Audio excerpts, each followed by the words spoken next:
درود دوستان، شب شما بخیر، خسته نباشید. امیدوارم که خوب و خوش و سلامت باشید و روزگار به کامتون باشه.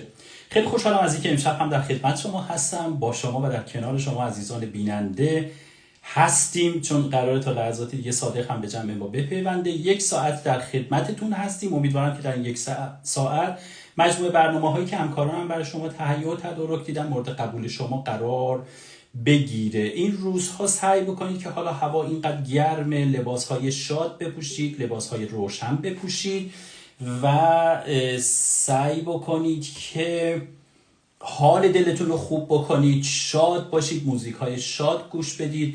گور پدر این فستیوالی که هر سال دارن راه میندازند و در این فستیوال در تمام دنیا اینجور فستیوال ها و اینجور سیرکاری که برگزار میکنن به همه میگن که شاد باشید، کنسرت های آنچنانی و چه میدونم لباس های شاد و جشن و بزن و بگیر و بخور و حالش رو ببره. ولی تو جمهوری اسلامی این حرامزاده ها الان چندین دهه هست که به شما دارن این رو قبولونن که حتما در این مدت شما باید لباس مشکی بپوشید، به سر و سینه بزنید. طرف پدرش مرده، تا 7 براش میگیره دیگه، تا 40 زورش میاد بره سر قبر طرف سر بزنه و اینجا. ولی این حرامزاده ها به ما میگن آدم هایی که مال چندین چه میدونم هزاران سال قبل و ندیدیم و اصلا نمیدونیم داستانشون چیه، باید به خاطر اونها به سر و سینه بزنیم، چه میدونم گریه بکنیم، شیون بکنیم، زاری بکنیم، بدبختی و فلاکت و شومی رو به خونه های خودمون بیاریم. چرا که کون علی خامنه‌ای باید بابت اینجور مراسم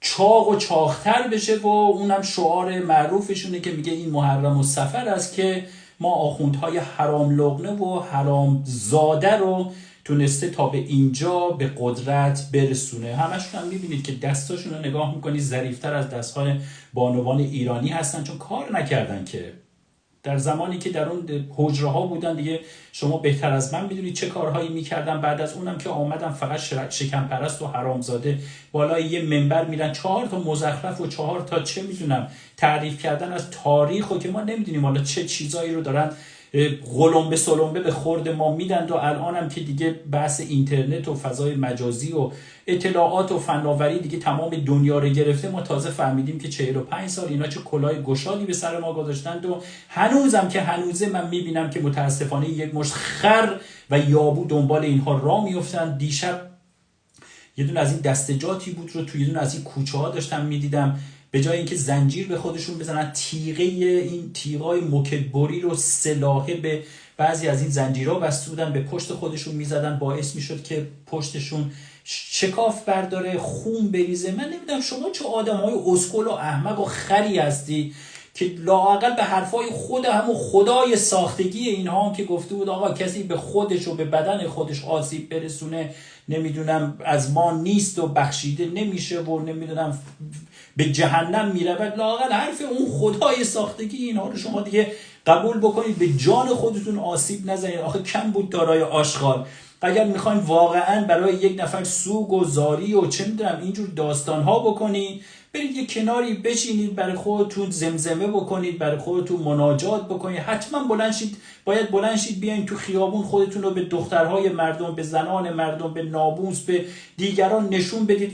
اینقدر کمبوددار و آشغال هستید که اونجوری زنجیر میزنید پشت خودتون رو کبود و سیاه میکنید. بیس علمی اصلا وجود نداره. مراکز بهداشت اینهایی که سرشون به تنشون میارزه و یه درسی خوندن میگن آقا والا شما رو قانقاریا میگیره، سرطان میگیره، درد بی‌درمان میگیره، نکنید با جان خودتون. آخه شماها احمق هایی که میان تو خیابون یه همچین کاری رو میکنید. آیا تا حالا یک بار خداوکیلی دیدید این آخوندهای کنگوشاد یه نفرشون بلند شه بیاد تو این صفهای عزاداری بشینه اونجوری زنجیر بزنه، اونجوری غمه بزنه به سر خودش رو بشکافه؟ بعضی احمق‌ها هم تازه یاد گرفتن بچه‌های خودشون رو ور می‌دارن میبرن، کودکان رو میبرن. این کودک آزاری شما خارج از کشور این کار رو بکنید میله داغ تو کونتون میکنن. بی‌ناموسا نکنید این کارها درست نیست. میخواین حالا خایمالی اون خدایی که اصلا وجود نداره، اون امامانی که میگفتن سر زن و ناموس و بکن و اینجور چیزها با هم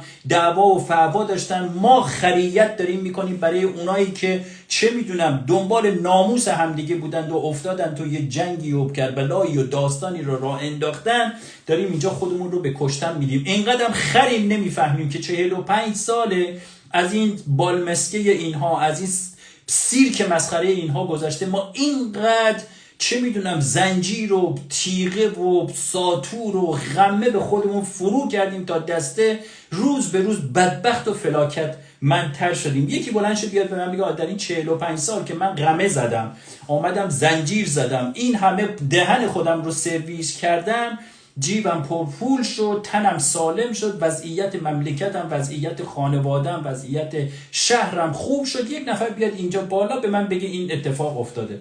تا آن زمانی که موبایلی در کار نبود، فیلم برداری در کار نبود، شما راه به راه هر روز تو امام رضا و امام ورزا و این یکی و اون یکی و آنجا و اینجا معجزات میدیدید. طرف فلج بود میرفت سالم، چه میدونم میدوید میرفت خونه.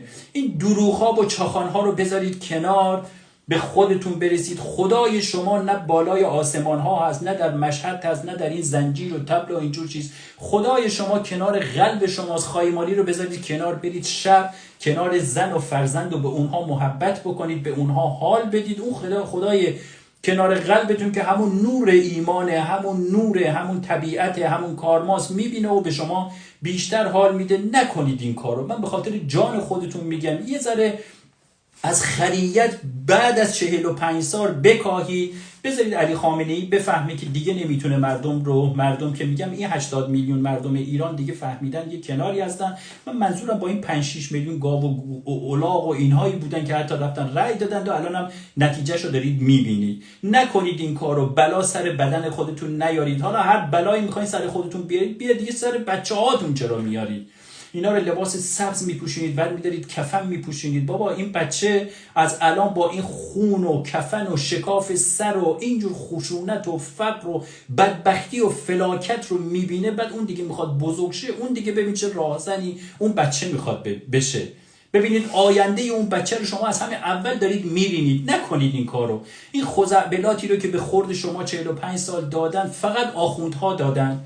یک نفر از این آخوندها رو نگاه بکنید، بچه‌هاشون رو نگاه، بچه‌هاشون همه اینور تو کلاب ها و تو دیسکو ها و تو نمیدونم بهترین اتومبیل ها و ماشین ها و سکس ها و دخترها و فلان و اینور دارن اشغال میکنن. به شما میگن آره اونجا وایسید آقای امام حسین رو صدا بزنید، قراره بیاره مرغ ماشینی بذاره دم در خونتون و به زاکانی هم 20 گرم چه میدونم طلا بده برداره بیاره بذاره در. بس خریت تا یک اندازه‌ای بعد از اون آدم میتونه خلاصه چه میدونم تغییر رویه بده و به راه راست هدایت بشه. اما میدونید که همین چند وقت پیش یک سری انتخابات شد دیگه در انگلستان و اون یه حزب جدیدی آمد و بعد از اون شاهزاده، بعد من جالبه تو همین انگلستان صبح انتخابات شد، بعد از ظهر اعلام کردن فردایی صبح نخست وزیر آمد نشست. ولی تو این جمهوری اسلامی که هیچ چیزش به هیچ چیزش نمیخوره، بدبختی و فقر و فلاکت و اختلاس و بی‌نظمی و غارت و کثافت بازی از سر روشون میریزه، میخوان یه مردک رو برداشتن، اون که سرشو کردن زیر آب، یه خر دیگر رو میخوان بردارن بیارن جای اون جناب آقای گوزیده رو، همین رو دارن 1-2 ماه طول میدن. این خیلی جالبه. اما به محض اینکه این جناب نخست وزیر جدید انگلستان سر کار آمد، من دیدم شاهزاده یک یادداشتی رو در تو این روزنامه تلگراف که یک روزنامه پرتیراژی هست نوشت برای ایشون. دیدم خیلی متنش باحال و خیلی چیزهای جالبی گفته. بذار من اینو سریع بخونم و برم با صادق برنامه رو ادامه بدیم. شاهزاده رضا پهلوی طی یادداشتی در روزنامه پرتیراژ تلگراف به دولت جدید بریتانیا توصیه کرد که سپاه پاسداران انقلاب اسلامی را در فهرست سازمان‌های تروریستی قرار دهد. بخش‌هایی از یادداشت شاهزاده رضا پهلوی در این روزنامه بریتانیایی در ادامه می‌خوانید. رژیم اسلامی متزلزل، ضعیف و درمانده است. به همین دلیل است که آنها به اصطلاح اصلاح طلب اجازه دادند که برنده انتخابات ریاست جمهوری شود. او یک برگ انجیر پوشاننده است. دموکراسی‌های غربی نباید تحت تاثیر این مانور سیاسی قرار بگیرند. در پی ملاقات‌هایم با مقامات منتخب در سراسر قاره می‌دانم که یک شناخت شناخت در حال گسترش وجود دارد که ما باید رژیم را مسئول جنایاتش بدانیم. با توجه به رهبری چشمگیر دیوید لمی وزیر امور خارجه بریتانیا در این موضوع طی سالیان متمادی و تعهد سریع حزب کارگر اقدام زود هنگام دولت جدید پیامی قدرتمند خواهد بود، هم برای این رژیم رو به ضعف و هم برای مردم رنج کشیده ایران. سپاه در کشور خودم ایران هموطنان شجاعم در جنبش زن زندگی آزادی را وحشیانه سرکوب، اعدام و شکنجه کرده است. برخی دیگر گفتند که تحریم شاخه‌ای از نیروی نظامی یک کشور دیگر پیشینه دیپلماتیک غیرقابل بازگشتی ایجاد می‌کند که در آینده می‌تواند توسط بازیگران بدی مانند روسیه و چین علیه غرب استفاده شود. این نشانگر یک بدفهمی بنیادین از سپاه است که در نام خود که بنیانگذارانش علنا به آن میبالند واژه ایران وجود ندارد، چرا که مأموریت او دفاع از ایران نیست بلکه صدور انقلاب اسلامی به سراسر جهان است. تا اینجاش به نظرم کفایت میکنه، چون یک متن بسیار بالایی نوشته. تا همینجاش که احساس کردم برای شنیدنش برای شما بینندگان عزیز مفید هست، این رو برای شما خوندم. درود به شرف شاهزاده. اگر اجازه بدید، من وقتی میگم درود به شرف شاهزاده، این بی‌شرف‌های رژیم جنایتکار آخوندی چشاشون بابا قلی میشه، از حدقه میزنه بیرون که چرا من همش دارم پروموت میکنم. به کوری چشم شما ما این آلترناتیو رو داریم، به زودی میاریم و رهبر دولت انتقالی در کشور عزیزمون ایران خواهد شد و گور شما حرامزاده ها رو گم خواهیم کرد. و خلاصه اگر این ماسکه هایی که شما سالانه برای بقای خودتون مثل این محرم و سفر و فلان و این حقیقت هم گفتید دیگه، این محرم و سفر است که شما رو تا الان زنده نگه داشته، چون ما یه مشت اسکل دارید که یونجه تو این ایام میدید دیگه، قیمه پیمه چه میدونم زرش پلو با مرغ و فلان و اینها میدید، یه مشت گرسنه بدبخت که همیشه خدا اینها گرسنه، یعنی داراترین آدم های روی زمین هم باشن باز هم گرسنه هستن، به خاطر این یونجه دنبال شما میدوند و دوباره شما یه چند سبایی در مسند قدرت میمانید، اما بدانید که دیگه نفسهای آخر رو دارید میکشید. خب بریم صادق رو داشته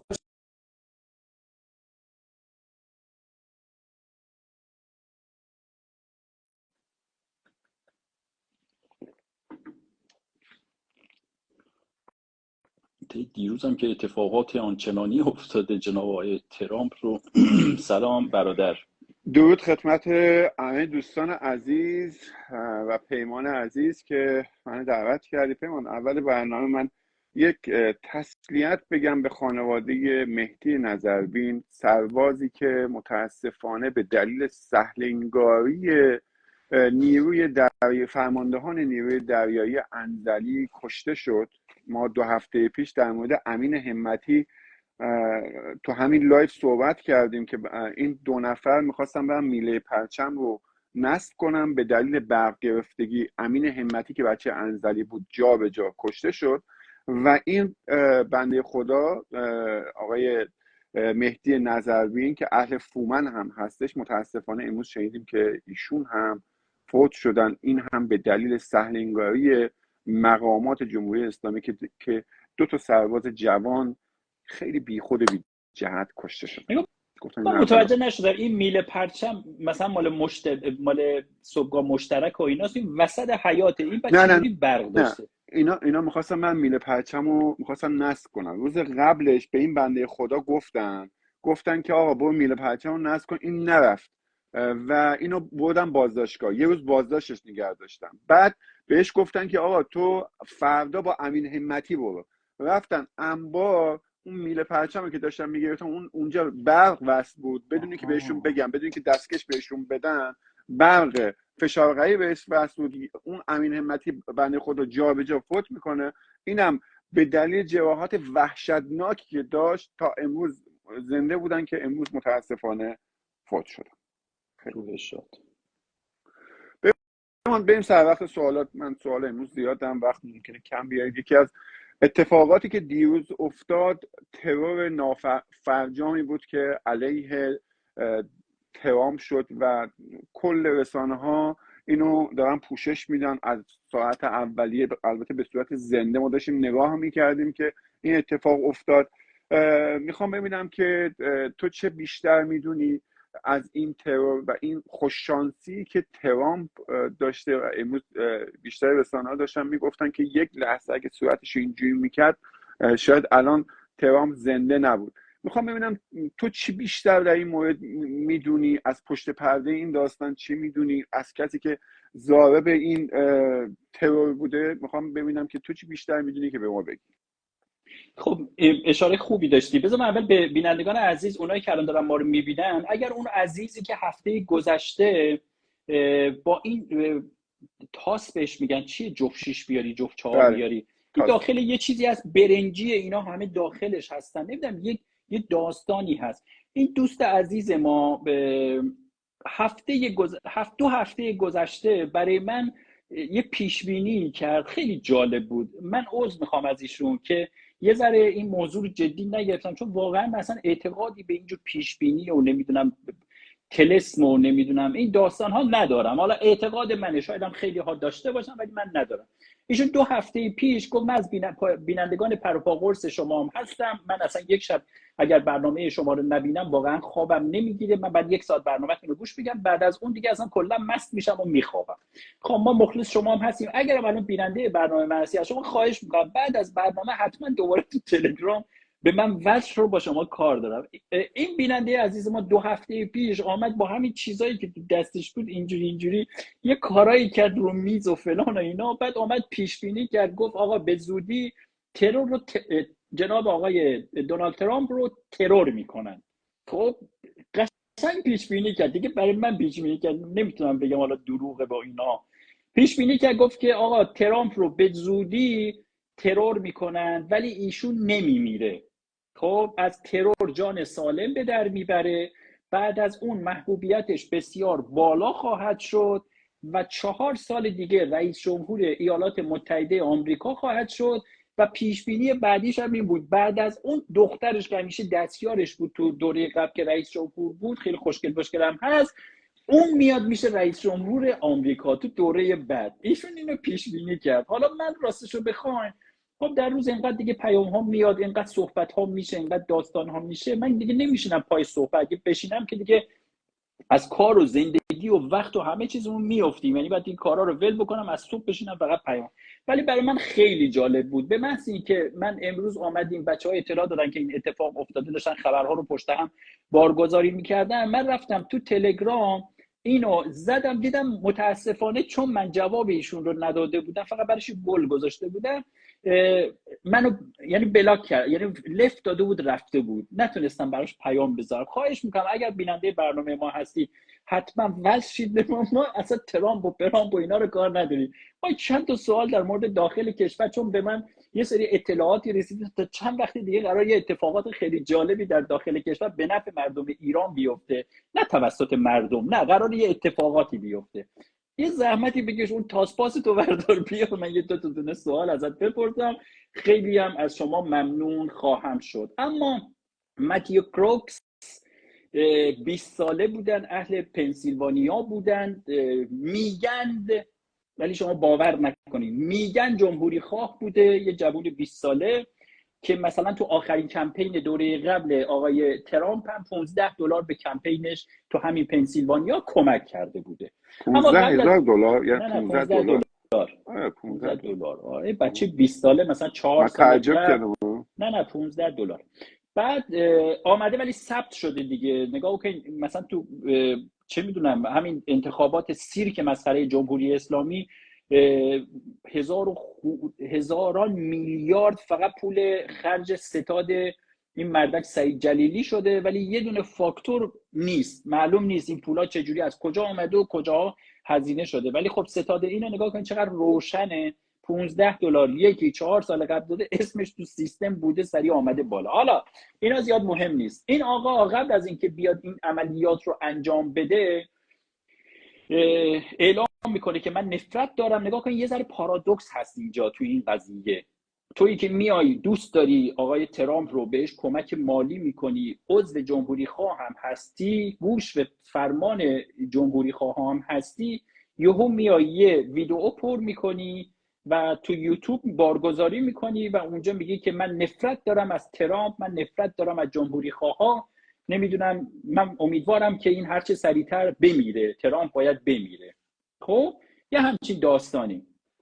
بعد بلند میشید اصلا نگاه کن، سرتاپای این قضیه جای سواله. به همین خاطر فردا دوشنبه مجلس سنا دعوت کرده، از دعوت که نکرده خواسته طرف رو، رئیس امنیت داخلی ایالات متحده آمریکا رو خواسته، گفته بلند شو بیا سنا جواب بده، ببین اینجا بوز و باغ، مگه هرکی بلند شو بیاد بکشه شما بچه داشتید چه غلطی میکردید. به هر حال وقتی یه شخصیتی تو این رده میاد یه جا سخنرانی میکنه، تو باید 6 تا لایه حفاظتی داشته باشی. لایه اول دوم که مال خودشونه، دیگه دایره های بعدی میشه مال منطقه. شما چجوری یک نفر؟ بعد جالبم اینجاست، امروز دیدید که کلی گزارش، حالا بچهای ما هم گذاشتن، شبکه‌های دیگه هم گذاشتن، بعضی از شبکه‌ها مثل فاکس نیوز و اینها آمدن مصاحبه گرفتن با مردم. بعضی از مردم گفتن آقا ما دیدیم این طرف بلند شد و بالای پشت بام اونجا داشت خودشو آماده میکرد، ما فیلم گرفتیم، که فیلماش هم نشون دادن، گفت ما فیلم گرفتیم به پلیسایی که اونجا مسلح بودند و اینها، به اینها گفتیم آقا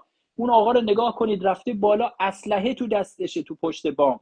میگه پلیسا میخندیدن میگفتن هه خب باشه اوکی. میگه ما احساس میکردیم بعد از اینکه ما اطلاع رسانی کردیم مثلا حلقه اول امنیت ترامپ بیاد این رو سریع از جایگاه سخنرانی ورداره با خودش ببره.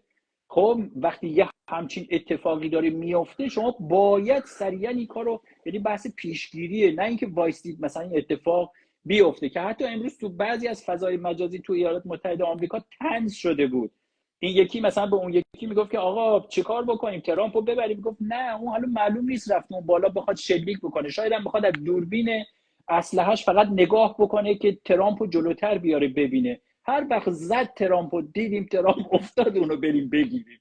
یعنی تا این اندازه دیگه داستان طنز شده بود. اما به قول تو صادق چه شانسی آورد ترامپ، چون ترامپ میدونی که همش میخواد حرف بزنه، برخلاف گوز بایدن که همینجور عین اینکه عصا فرو کردن به یه جاش سیخ وای میسته، اون همش در حال اینجوری حرکت کردنه. خب در طرفت العینی سرش میچرخه اینور اونور، که واقعا صدم ثانیه شانس آورده. یعنی اون گلوله ای که به لاله گوشش خورد متاسفانه رفت به اون طرفداری که پشتش وایساده بود، به سر اون خورد، اون متاسفانه فوت شد که از طرفدارا.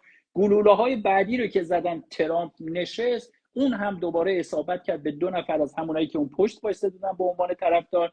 یعنی 1 نفر کشته شد، 3 نفر زخمی با ترامپ، 3 نفر زخمی شدن. که بعد تک تیراندازهایی که تو بک‌گراند ترامپ بودن، فکر کنم دیدید شما، اونها مثلا طرفو تونستن بزنن. ولی صادق اما و اگرهای بسیار زیادی تو این قضیه هست. علیرغم اینکه ترامپ دیدید که بعد از اینکه گلوله خود یه طرف صورتش خونی شده بود، بلند شد به نشان پیروزی دستشو مشت کرد و اینها.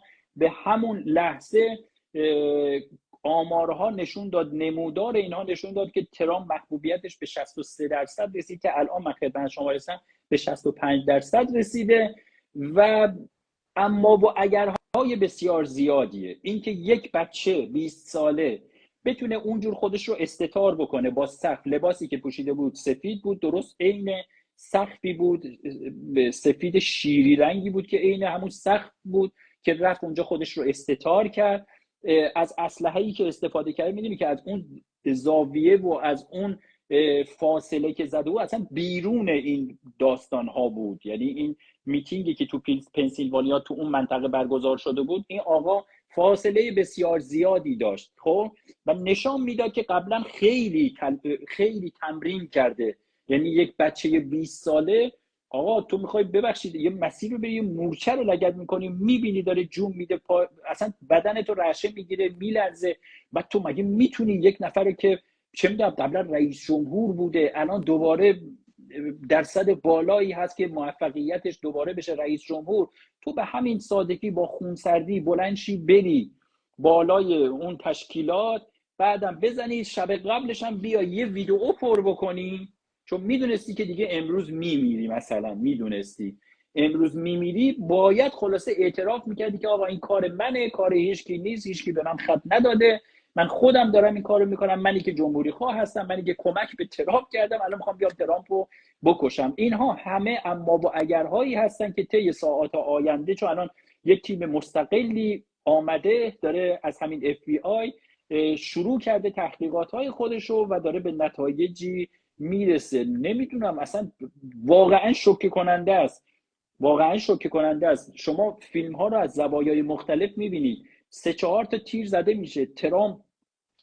اولین تیرم میخوره به گوشش، میشینه، همه جیغ و فریاد میزنن. بعد تازه محافظایی که اینا تو حلقه اول معروفن به جانبرکف، یعنی جونشون رو باید برای اون طرف بذارن، به خاطر همین حقوقهای بسیار بالایی میگیرن، بیمه عمر بسیار بالایی دارن، فقط به خاطر اینکه یه همچین کاری رو باید بکنن. شما صدای گلوله ها رو وقتی دوربین ها رو تو نمای لانگ، نمای باز میبینید، وقتی صدای گلوله ها میاد اینا خودشون میشینن عوض اینکه بلندشن برن هوای ترامپ رو داشته باشن، ولی بعد میان حالا یک حلقه محافظتی برای ترامپ میزنن.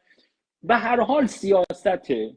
خب سیاسته. یکی میگفت که نه آقا دیدید که جو بایدن آمد سریع گفت که من محکوم میکنم فلان میکنم. خب اصلا گوز بایدن که کاری نیست این وسط. اون اصلا داستان چپی های کثیفن که دستشون به خون هزاران نفر آغشته شده. طراحاشون مثل اون آقای جورج سوروس و نمیدونم کی و کی اون پشت نشستند و برای خودشون برنامه‌ریزی هایی رو انجام میدن. واقعا ترامپ یک استخوان گلوگیریه برای اینها. اگر این 4 سال بیاد تمام بافته های اینها رو پنبه خواهد کرد. به همین خاطر اینا دارن تلاش میکنن که خلاصه یک کاری بکنن. برای من جالبه تو همین دقایق اول ایشون گلوله خورده، از گوشش داره خون میاد، یه نفر اون پشت مرده، 2 نفر زخمی شدن. BBC تیتر کرده بود که نمیدونم ترامپ با شنیدن صداهای وهم‌انگیز گلوله رفت پشت مثلا اون تشکیلات میتینگش، نمیدونم محل سخنرانیش قایم شد. آخه شماها چقدر آدم‌های ناتویی هستید. یا پریروز یکی از همین مدیران BBC آمده و یه چیزی رو توییت کرد، بعد دید یه گندش در آمده، سریع اینو عوضش کرد، بعد نوشت من اینو به عنوان شوخی نوشته بودم. اما آدم شوخی ببخشید تا دست فرو میکنه دیگه، به شوخی آمده بود نوشته بود که ترامپ نباید اصلا بماند، ترامپ اگر بیاید دنیا عوض خواهد شد، دگرگون خواهد شد، چه بهتر میشود که ترامپ به زودی بمیرد.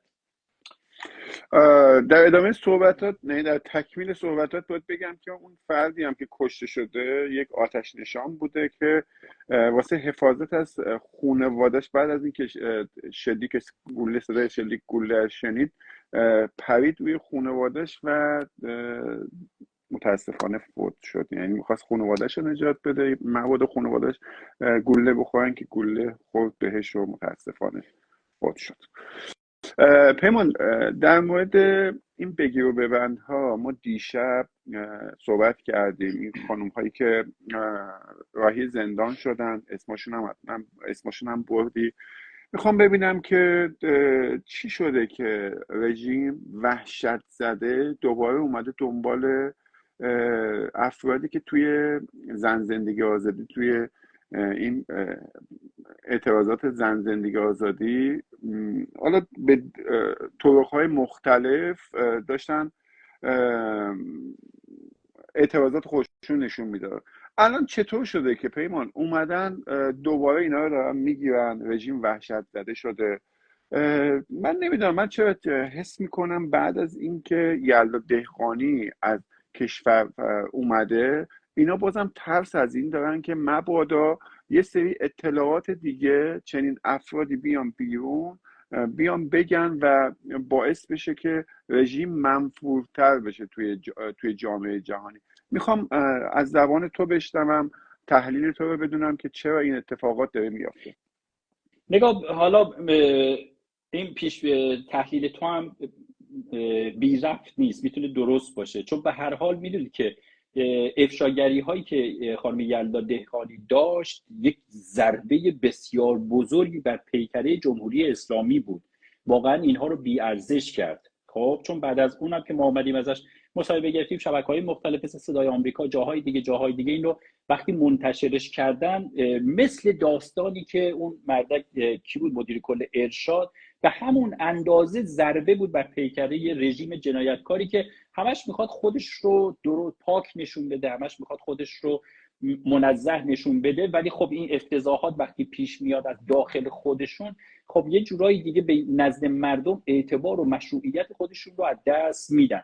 حالا تو همون تاریخایی که ما یه مصاحبه به خانم یلدا داشتیم، همون موقع شورای عالی امنیت ملی کشور یک جلسه‌ای برگزار میکنه زیر مجموعه جلسه اصلی که اسمش بوده جامعه اطلاعاتی کشور. جامعه اطلاعاتی کشور معاونت وزارت اطلاعات، معاون ساس، معاونت حفاظت اطلاعات، معاونت سازمان فراجا، نیروی انتظامی، بسیج، کوفت، زهرمار، تمام این تشکیلات‌های امنیتی تو اون جامعه اطلاعاتی کشور شرکت میکنن. یکی از جلسات زیر مجموعه شورای عالی امنیت ملی کشوره. در اونجا به این نتیجه میرسند، گزارش هایی که کلا میارن میگن آقا ما این تحلیل های میدانی که کردیم، نظرسنجی هایی که کردیم، علیرغم اینکه مردم در انتخابات شرکت نخواهند کرد، آمار بسیار پایین است، ما از مشروعیت افتادیم. ما یعنی منظور جمهوری اسلامیه، از مشروعیت افتادیم و احتمال این میرود پزشکیار به محض اینکه وارد دولت شود، مسئولیت دولت را بگیرد، از آنجایی که خزانه ما خالی است، از آنجایی که ما هنوز نتونستیم نظر تامین اجتماعی، نظر فرهنگیان، نظر بازنشستگان، نظر مخابرات، نظر فولاد، نظر بچهای نفت و گاز رو جلب بکنیم، مطمئن باشید که دوباره ما حضور مردم رو در کف خیابان‌ها خواهیم دید و در ادامه همون انقلاب زن، زندگی، آزادیه. اینها آمدن یک سری چیزهایی رو برای خودشون تو دستور کار آوردن و تصویب کردن، همه هم امضا کردن، گفتن رو اینو بذارید بعد از انتخابات اجرایی بکنید. این اتفاقاتی که افتاده چیه؟ بودجه بسیار بالایی گذاشتن برای سایبری های خودشون که پایش بکنن فضای مجازی رو، که چه کسی چه مطلبی میذاره چه فلانی. من بارها و بارها به دوستان گفتم آقا اگر قراره در فضای مجازی فعالیت بکنی، مشخصا بیاین تو تلگرام فعالیت بکنی، مشخصا اگر قراره با هم ارتباطاتی داشته باشید، حرفای سیاسی بزنید، قرارمدارهایی رو بذارید، بیاین در سکرت چت تلگرام این کارها رو بکنید. من دارم خدمت شما عرض میکنم تحت هیچ شرایطی پدر علی خامنه ای هم نمیتونه تو تلگرام شما رو رصد بکنه، تحت هیچ شرایطی. اما اینستاگرام، واتساپ، اینها اصلا، یا این اپ هایی که مال داخل کشور هست، اصلا از این سان من قابل اطمینان نیست. اونها بالا نشستن دارن رصد میکنن شما رو، چی دارید با هم بده بستون میکنید. تلگرام مخصوصا سکرت چت تنها جاییه که شما میتونید راحت پیام های خودتون رو رد و بدل بکنید و هیچ نشانی و رد پایی از خودتون به جا نگذارید. اینها یک بودجه کلانی دادن که آنجا این گروه های سایبری فعالیت خودشون رو داشته باشن، هر کسی رو رصد بکنن که داره پیامی میذاره، انتقادی میکنه، چه میدونم به ریش علی خامنه ای میشاشه، بیان چیکار بکنن؟ سریع شناساییش بکنن، رصدش بکنن. من بارها و بارها گفتم آقا حالا تو اینستاگرام هم هستید، جاهای دیگه هستید، دیگه عکس و اسم خودتون رو نذارید دیگه عزیزان من. عکس باغ و بلاغو بذارید، چه میدونم اسم یکی دیگر رو بذارید، چرا خودتون رو یا شماره تلفن های خودتون رو نذارید ببینن، نذارید یه آیدی برای خودتون انتخاب بکنید که بذارید نتونن شما رو پیدا بکنن. اینا خیلی راحت میان از این طریق شما رو پیدا میکنن، خیلی سریع 1 ساعت بعد برای شما یه SMS میاد که بارها و بارها برای خیلی ها آمد. SMS آمد که شما دارید نمیدونم ارتباط میگیرید با شبکه‌های معاند، شما دارید تولید محتوای غیر نمیدونم قانون جمهوری اسلامی رو انجام میدید، اگر یک بار دیگه این اتفاق بیفته ما اعلام میکنیم و بلا. خب یکی از چیزهایی رو که تصویب کردن این بود. دومین چیزی رو که تصویب کردن این بود که صادق گفتن تمام افرادی رو که در انقلاب زن، زندگی، آزادی بازداشت کردی، حالا با فیش حقوقی، با سند، با هر چیزی که آزاد کردیم، اینها رو دوباره برید همشون رو رصد بکنید. اولا که دوستان عزیز، اونهایی که با سند آمدن بیرون، حالا هر جوری که خلاصه یک دستی اون موقع در انقلاب زن زندگی آزادی بر آتش داشتن، تلفن‌های خانگی شما، موبایل‌های شما همه رصد میشه، همه شنود میشه. باید خیلی رعایت بکنید، باید خیلی مراقب باشید. اینها آمدن دومین برنامه‌ای که گذاشتن گفتن برای اینکه جو خفقان به وجود بیاریم، برای اینکه مردم رو بترسونیم که بگیم ما با جمهوری اسلامی با قدرت هست، شما هیچ کاری نمیتونید بکنید، ما کلا تونستیم کشور رو مدیریت بکنیم، وضعیت رو مدیریت بکنیم، شما دیگه نمیتونید کاری بکنید. آمدن چیکار کردن؟ اونجا تصویب کردن که دوباره تمام آن کسایی رو که با قید وثیقه و با سند و با پند اینا رو آزاد کردن، دوباره همشون رو بخواین. در وهله اول اینها رو میخوان اونجا بررسی میکنن موبایلاشون رو. اگر احیانا شما رو خواستن آقا این موبایل اصلی خودتون رو نبرید یا تو خونه دم دست نذارید. تویی که داری کاری انقلابی میکنی، تویی که داری برای کشورت، برای آزادی کشورت کار میکنی، باید یه سری سلسله مراتب رو بلد باشی. اینکه موبایل دم دست تو کامپیوتر خونت خیلی چیزها میذاری، اینا میدونید که این قانونی که گذاشتن اون روز تصویب کردن تو جامعه اطلاعاتی، گفتن یورش ببرید تو خونه هاشون. خب به معاونت حفاظت اطلاعات قوه قضاییه هم گفتن تمام دادستان‌های شهرستان‌ها و استان‌ها و اینها هم موظف هستن به دستگاه‌های امنیتی حکم ورود به منزل رو بدن. اصلا هم نباید بپرسید برای چی. تموم شد. اینا با یه حکم کلی میگیرن، خونه همه میافتن. وقتی میافتن خونه شما، موبایل شما رو میگیرن، شما که انتظار ندارید که بیان، میان موبایل‌های شما رو برمی‌دارن، کامپیوتر شما رو برمی‌دارن، دست‌نوشته‌های شما رو برمی‌دارن و اینها. چند روزم که تلفن قبل از که حمله بکنن تلفن‌های شما رو میبندن یعنی چی؟ یعنی رصد میکنن شما رو. بعد اینها رو همه رو جمع‌آوری میکنن، میبینن آها تو از اون روزی که دیگه تعهد دادی دنبال هیچ کاری نبودی، میارن دوباره اونجا تو رو میترسوننت. میگن ما شنیدیم تو داری این کارو میکنی، پلیس بد پلیس خوب، شنیدیم تو داری این کارو میکنی، تو الان دوباره باید بلند شی بری زندان، تو الان باید دوباره فلان بکنی. بعد پلیس خوب میاد میگه حالا این دفعه من میخوام از اونا خواهش بکنم که تو رو یعنی یه چیزی تو بدهکار اینها میشی در صورتی که هیچ کاری هم نکردی. خب تو رو بعد آزادت میکنن، تو فکر میکنی که همیشه اینها دارن تو رو رصدت میکنن. اینها انقدر ابزار و نیروی فلان و اینها ندارن که 80 میلیون مردم ایران رو بپان.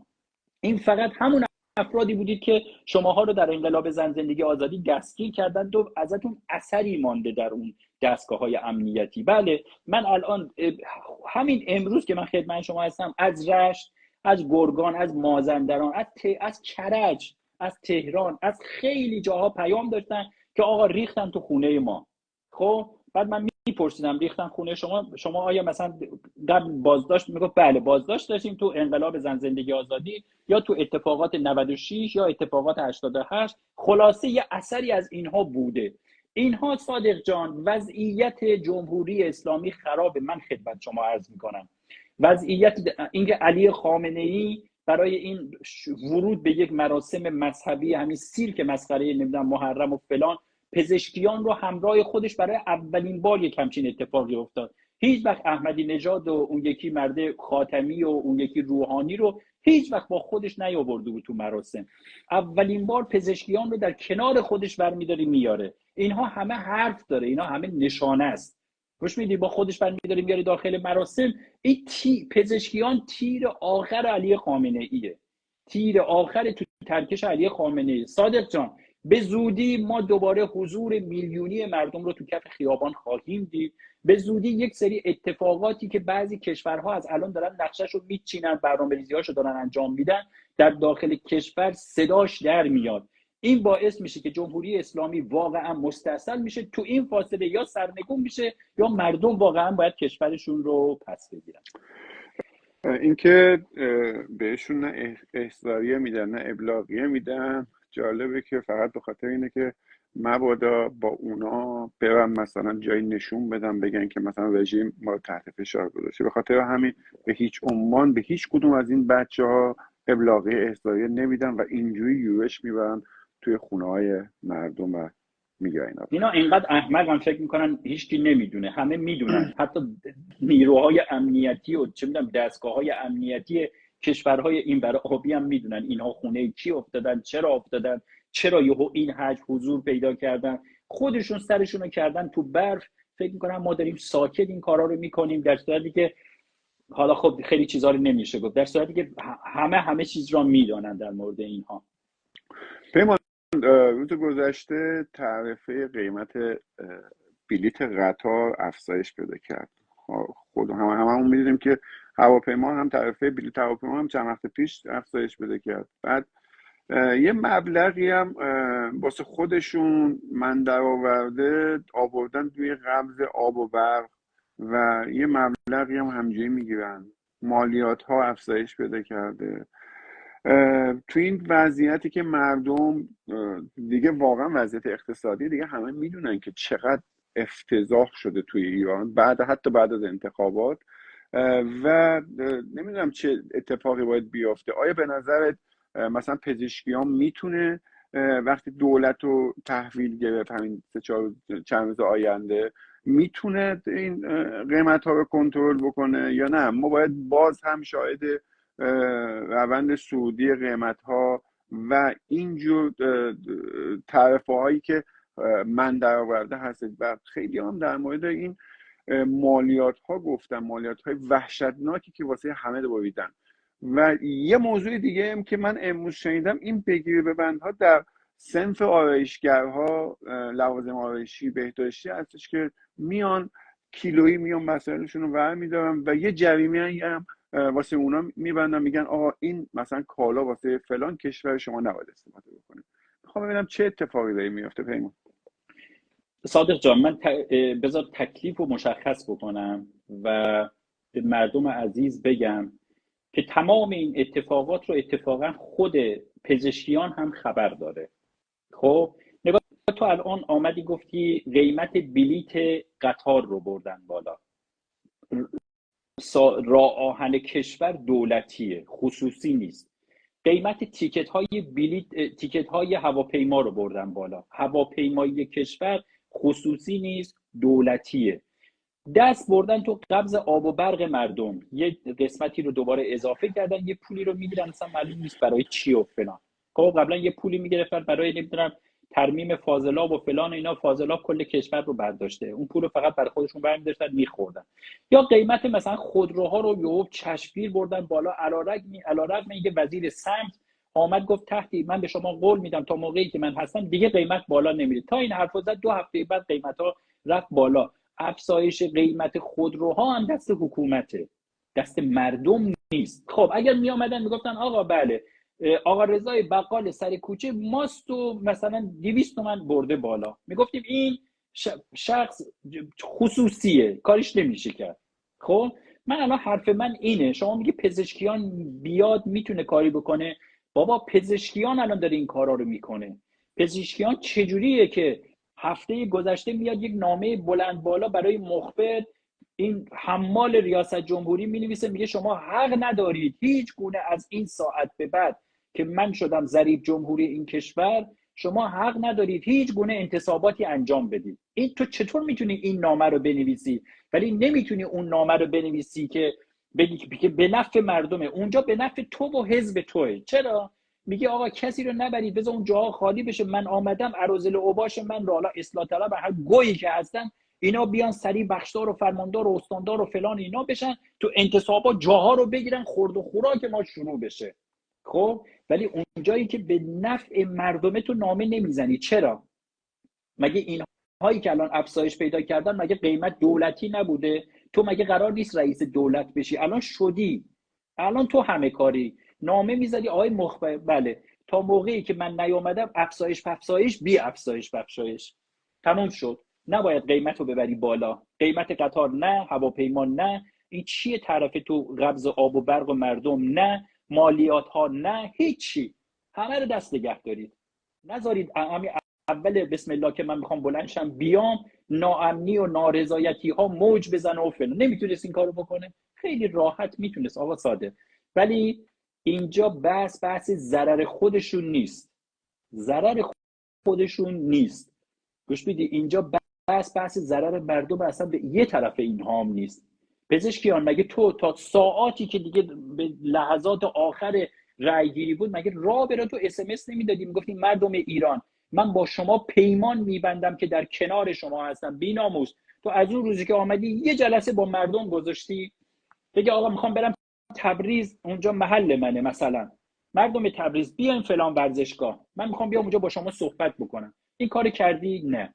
تو همین تهران این کار کردی؟ نه. فقط با بچهای ستادی خود جلسه گذاشتی، فقط رفتی خامنه ای رو دیدی، رفتی سید حسن خمینی رو دیدی، رفتی سرداران سپاه رو دیدی، رفتی فلان رو دیدی. یه قرار بود یه دونه مصاحبه با خبرنگاران داخلی خارجی بذاری، اونم کنسلش کردی. به تو اجازه ندادن، به تو اجازه ندادن. صادق جان، پزشکیان بیاد وضع از این بدتر خواهد شد، بدتر خواهد شد. شمایی که الان دارید من نگاه میکنید، احیانا یکی دو نفرتون رفتید به پزشکیان رأی دادید، الان میگید پیمان بهبودی چشم دیدن پزشکیان رو نداره. مرد نیستید. اگر همین الان بزنید تو گوگل یا اصلا خودتون برید از بقال سر کوچه الان بپرسید ماست چنده، روغن چنده، برنج چنده، کره چنده، ادویه‌جات و حبوبات و کنسروجات و نمیدونم آب میوه و اینا چنده. یه لیست الان تهیه بکنید، یک لیست. یک ماه دیگه این مرده بلند تو مرداد میاد مسئولیت رو میگیره.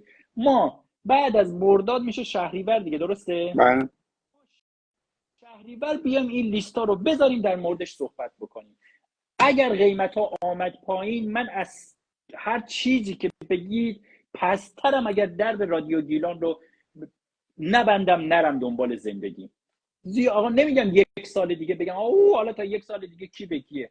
من میگم تا کی؟ میگم تا شهریور. برید قیمت ها رو نگاه بکنید.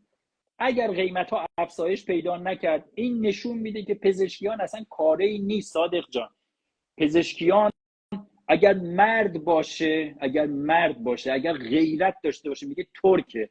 تمام مردم ایران با غیرت هم، ولی ترکا ادعای این رو دارن که ما میگیم رگ غیرتمون بزنه شارک طرف رو میزنیم. تو اگر واقعا ترکی، شرف داری، غیرت داری، باید استعفا بدی. چون این جمهوری اسلامی تو رو یک سال دیگه خرابت میکنه. چنان خرابت میکنه که علی خامنه‌ای تمام بدبختی های گرفتاری کشور رو میندازه به کول تو. میگه مردم شما مگه اصلاح طلب نمیخواستید؟ شما گفتید ما اصلاح طلب میخوایم. ما جلیلی رو داشتیم، اتفاقا نظر اون موقع میاد دیگه، این بیناموس میاد میگه بلاکن نظر بنده به نظر جناب آقای جلیلی نزدیکتر بود، ولی این خواسته شما مردم بود که این اوباش رو بردارم بیارم، آقای گوزیده رو بذاریم برای رئیس جمهوری. رید به این مملکت. خب حالا مردم ساکت شوید. بعد از 4 سال که خرش از پل گذشت، حالا مردم خفه خون بگیرید، ساکت شوید، بذارید من 4 سال این آقا رو بردار، دوباره 4 سال دیگه میخواد. با نگاه کنید، اینها آخوندن، اینها حیله و مکر و چه میدونم همه چی تو ذاتشونه. علی خامنه‌ای اگر تا الان مانده، صادق بدون رو در بایستی بگیم خدا وکیلی 85 میلیون مردم ایران داریم. من به تو قول شرف میدم 83 میلیون این مردم حال و حوصله این علی خامنه‌ای رو ندارن، حالشون از این به هم میخوره. ولی نگاه کن چجوری با مکر و حیله همه رو گذاشته سر کار. 4 سال این دلغک رو میاره میمونه، میرینه به هیکلش، میندازتش بیرون. 4 سال دیگه یه نفر دیگر رو میاره، انگار مثل یه حرم سرایی میاره، یه خانومی رو میاره، ببخشید مثل دستمال کاغذی ازش استفاده میکنه، دستمال کاغذی رو میندازه دور. درست همین بلایی که تو حمام منصوری تو نوجوانی سرش آوردن، این الان داره سر 85 میلیون مردم ایران میاره. ولی خب این دیگه الان خوابشو همه خوندن، داستانشو، دستشو، نقشه‌هاشو خوندن.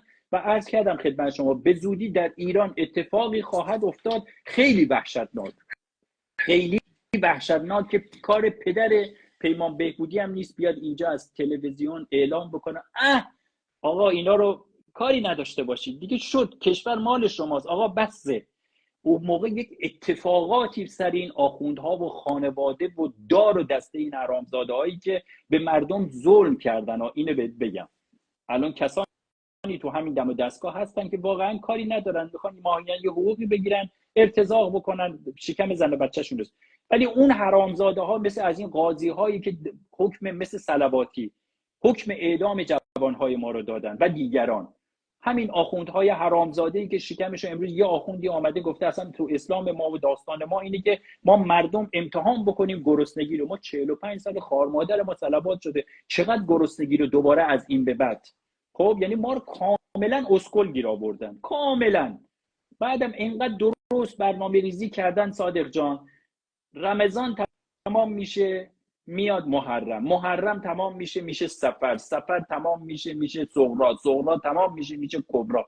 اینا سال 12 ماه رو با بدبختی و فلاکت اینجوری چسبوندن به مردم، یعنی اجازه نمیدن مردم رنگ یک شادی رو ببینن. میبینی که داستان عید نوروز ما میشه 1000 جور بلا سر مردم میارن. اجازه داری بری سینزه بدر بیرون، دیدی که ون گذاشتن مردم و موهای مردم رو کشیدن تو فلان.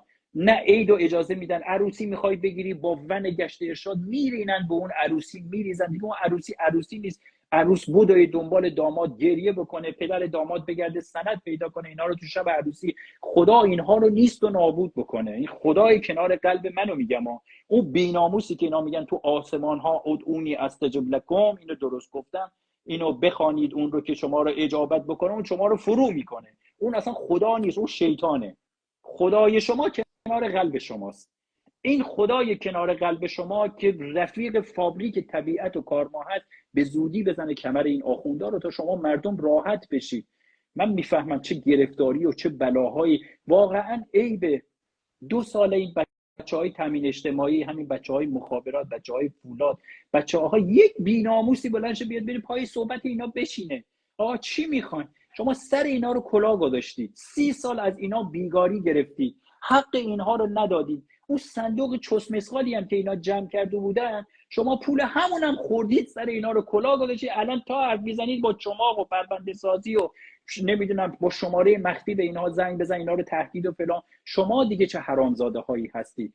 این آقا خودشون مگه نگفتن بارها و بارها گفتن ظلم پایدار نیست. این دیگه ظلم به توان 6 دیگه. واقعا امسال سال آخر رژیم جنایتکار آخوندی، آخرین تیره در ترکششون آقای گزیده بود که برداشتن آوردن که برینه به این جمهوری اسلامی، تموم بشه برن به کارشون. در مورد صندوق بازنشستگان هم ازت سوال دارم، اگه وقت بشه حتما ازت میپرسم، ولی یک مطلبیه که امروز ما خوندیم و خیلی هم ناراحت کننده بود. متاسفانه خودکشی یکی از پزشکان اطفال در یزد بود که خیلی ناراحت کننده است. این پدیده شوم خودکشی خیلی زیاد شده مخصوصا بین پزشکان و پرستاران. چه اتفاقی داره میافته پیمان؟ واقعا ناراحت کننده بود. شاید کمتر از 12 ساعت پیش این اتفاق افتاده و این خبر واقعا شوکه کننده بود واسه همه ماها که چنین دکتری اومده دست به این کار داده که البته قبلا هم دست به این کار داده و بدون اینکه حالا پیگیرش بشن باز هم متاسفانه این کارو کردن و این سری دیگه متاسفانه فوت شده. میخوام از زبون تو بشنوم چه خبره اینجا؟ نگاه صادق، حالا بحث پزشکا بولد شده، من از این بابت متاسفم. پزشکا چون به هر حال نخبگان جامعه ما هستن، رسانه دارن، زبان برای گفتن دارن، بولد شدن، معلوم میشن. امروز که من خدمت شما هستم، همین امروز سازمان بهزیستی اعلام کرد 21 نفر دست به خودکشی زدن که نصف اینها نمیدونم با قرص برنج و این داستان ها، نمیدونم چه داستانی یا اینها، که متاسفانه نیمی از اینها خودشون رو کشتن، نیمی نجات پیدا کردن، نیمی هم خودشون رو کشتن. پس این نشون میده که یک پزشک نبوده که الان ما فقط بیایم بگیم 21 نفر تو یک روز، یک آمار بسیار بالایی. صادق این چی رو نشون میده؟ این فقر جامعه رو نشون میده. فقر از بحث اقتصادی. نگاه صادق، تمام اینها الان میگن که الان پیمان بهبودی میندازه گردن علی خامنه‌ای. من میندازم گردن علی خامنه‌ای. صادق اگر علی خامنه‌ای پول مردم ایران رو، پول نفت و گاز ما رو نده برای کشت و کشتار و برای اون تروریستا، صادق این پولا اگر داخل کشور، تو فکر می‌کنی یه پزشک چرا؟ یک پزشکی با انگیزه، یک پزشکی که نخبه است، 7 سال درس میکنه تازه میشه پزشک عمومی، دوباره میاد 3 سال میخونه یه تخصص بگیره، دوباره اونور میره برای فوق تخصص 4 سال 5 سال اونور جون میکنه. اینا هم که همه خودشون رو کشتن پزشکای عمومی ساده نبودن که بگم حالا خوندن و فلان اینا. خب پس نشون میده که اتفاقا تو جامعه پزشکی که این الان متاسفانه خودکشی و کادر درمان اینها آدم‌هایی هستن که امید به آیندهشون خیلی ضریبش بیشتره تا من پیمان بهبودی که مثلا کارگر ساختمانی هستم، امیدم به زندگی برای آینده اینها خیلی بیشتره. چرا؟ چون میگن ما این همه خوندیم، الان باید اینو ارائه بدیم، باید خدمات بدیم، باید حال بدیم. از قبل این باید اون درآمدی که مد نظر ماست تو این سالها زحمت کشیدیم، زحمت کشیدیم، الان رو به دست بیاریم برای رفاه خودمون. اینها این همه زحمت میکشن صادق تا به اینجا میرسن، بعد میبینن نه اصلا این خبرها نیست. یعنی منی که این همه 7 سال 8 سال 9 سال 10 سال درس خوندم که از الان بیام بخوام به یک جایی برسم، تازه میفهمم نه اصلا اینجا بحث نمیدونم شایسته سالاری نیست. اینجا همه میگردن ببینن تو چماق برداشتی، تو انقلاب زن زندگی 2 نفر رو کشتی، 2 نفر رو شل و پل کردی، تو بسیجی هستی، عضو گردانهای عاشورا هستی، تو پرونده تا حالا بوده تو دانشگاه 4 نفر رو بکشی، از زندگی محروم بکنی، اینا امتیازه. اون موقع به تو میگم بله تو بیا برو تهران تو بهترین بیمارستان اونجا پزشک شو. به تو نمیگه بیا برو مثلا تو سرابان سیستان و بلوچستان اونجا پزشک شو که هیچ تو بهداری اونجا که هیچ گونه امکاناتی نیست، تو شب میخوای بخوابی مار و عقرب و فلان و همش منتظری که تا لحظات دیگه کشته بشین یا خودمو بکشم راحت بشم. گوش میدی اینها همه برمیگرده به سلامت یک حکومت. صادق الان دیگه هستی اینجا، نگاه تو همین آلمان الان که هوا گرمه تابستونه، تو هر خیابونی بری میبینی دارن یک فستیوال برگزار میکنن. خب دارن فستیوال، آقا نگاه میکنین وزارت کشورشون، شهرداریشون، فلانشون داره فستیوال برگزار میکنه.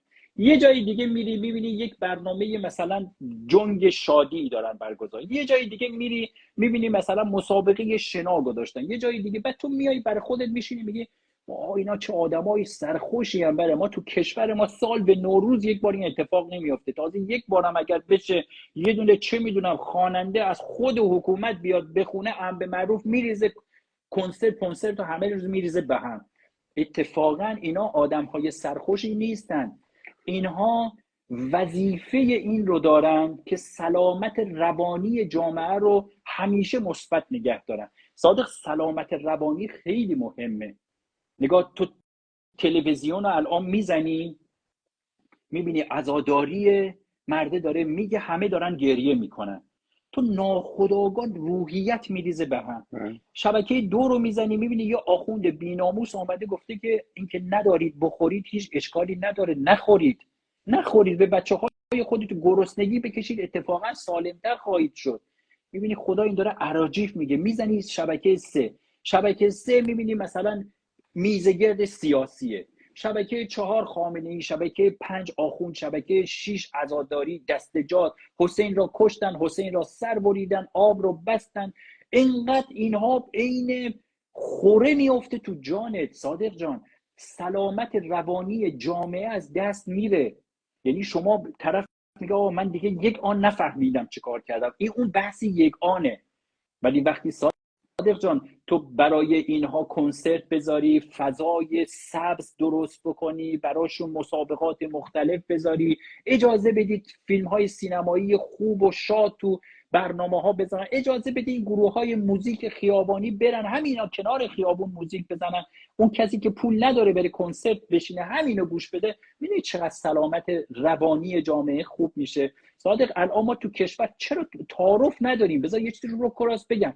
ما الان تو کشور ایران تحت سیطره سلطه جمهوری اسلامی ما فقر فرهنگی داریم، فقر اجتماعی داریم، فقر چه میدونم اقتصادی داریم، فقر سیاسی داریم. هر چیزی رو که دست بزنی شاخص ها رو ما زیریم که این بیناموس پروفسور میگفت ما به قله ها نزدیک شدیم، این برعکس میگفت، برعکس میدید همین چیزو.